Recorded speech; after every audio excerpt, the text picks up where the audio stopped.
Hey gang, Jason here. Gonna do a like a Saturday quick tip here for custom building. Hadn't planned to do this, but I was working on this tractor and I thought, well, I ought to, show y'all what's going on. Pardon the messy workbench, but it's assembly day, so I've got a whole bunch of these internationals to put together, and then I have final assembly to do on some of these big bud tractors, as well as a couple co-ops and a Steiger. So going to plan, or at least try to get them all done today, and then this workbench will be cleared-ish, and we can start over.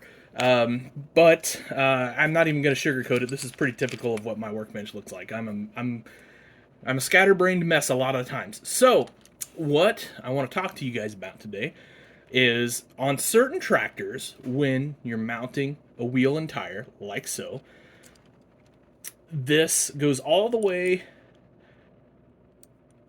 up, but I don't know how well you can see this or not. The wheel does not quite fit all the way here on, let's just call it the casing part of the tractor. And so what happens when you go and push the other side on and push this tight, you pigeon toe your wheel, and these wheels lean in a little bit. Now, what I do to solve that, and it's super easy and super cheap, is I call these bushings. You can get these at like any hobby store. It's like a Hobby Lobby type thing, or I said hobby store, but like jewelry store, Hobby Lobby, Michaels, etc., etc. In the jewelry section, they come in bags. You can buy them by the thousands for almost nothing, and they're kind of a flexible, sort of rubber type material. And these make awesome spacers, especially for the inside. Because they're black, you won't ever see they're there. And I've typically found on like the 1066s and that series of tractor, two of these is plenty.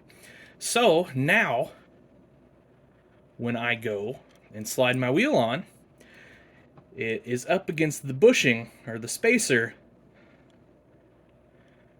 and it can still turn freely, and more importantly, when you're looking head on, it is not pigeon toed like it was before. Now I've got a little cleanup to do on this tire. I didn't realize that. I have got to take this flashing off. So one more quick tip. I'm just going to take my Dremel with a sanding pad on there, and I'm just going to go around that a couple times, and that'll be gone.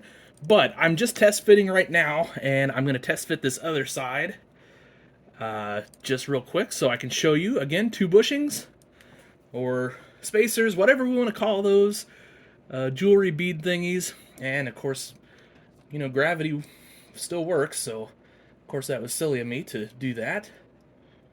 And I have drilled these so that they push, well, they push pretty tight onto my wheels. Well, this is what I get for doing this live, huh? I guess if I was real fancy, I'd edit this and edit out me being clumsy, but we all know that's not going to happen, right? I like showing these mistakes, and somebody once told me they like that I show my goof ups. I even put that one on backwards, so yeah, oh, that's why.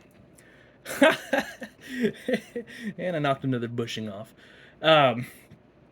Somebody said they liked that I show my goof ups and all this nonsense like this because it shows that I don't get it perfect every time, first time.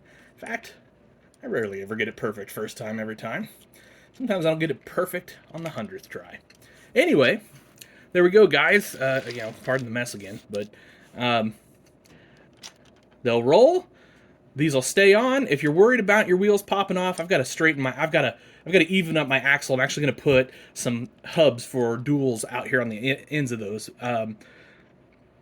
But if you're worried about, maybe you didn't quite, maybe you drilled your hole out too big or something like that, you can just put a tiny drop of BSI glue, gold label right there, and again, tiny drop. In fact, I would probably use a toothpick because that's all you need. And you got that, and your rear tires will still roll. Now, I don't always build my custom tractors so that the rear tires roll.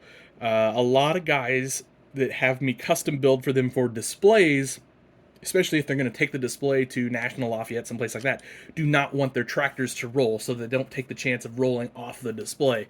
So I guess it just kind of depends on the tractor and the mood I'm in, but I do these 1066s usually roll for me.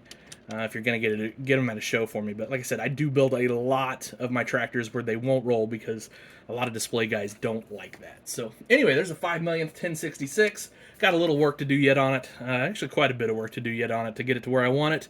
But I just wanted to show you that quick tip of using those bushings, or what I call bushings, to bring your wheel out just enough so that your tire is not rubbing on your inner fender, and it kind of lines it up a little bit better with the front end. You could go another space if you wanted to, if you wanted those perfectly lined up, but these wheels and tires are going to get swapped too, so I'm not too concerned with that right now. I'm going to have a bit of a wider tire on the front than what Ertl brought. So, all right, guys, thanks for looking through the world's messiest workbench here. Thanks for watching. Like I said, hadn't planned to do this today, but I thought I had a chance while I'm building to do another quick tip. Hope it works for you guys. Have yourselves an awesome day. I really appreciate you watching. Please like, share, subscribe, all that stuff. It means the world to me. Have yourselves an awesome day and a happy tractor hunting.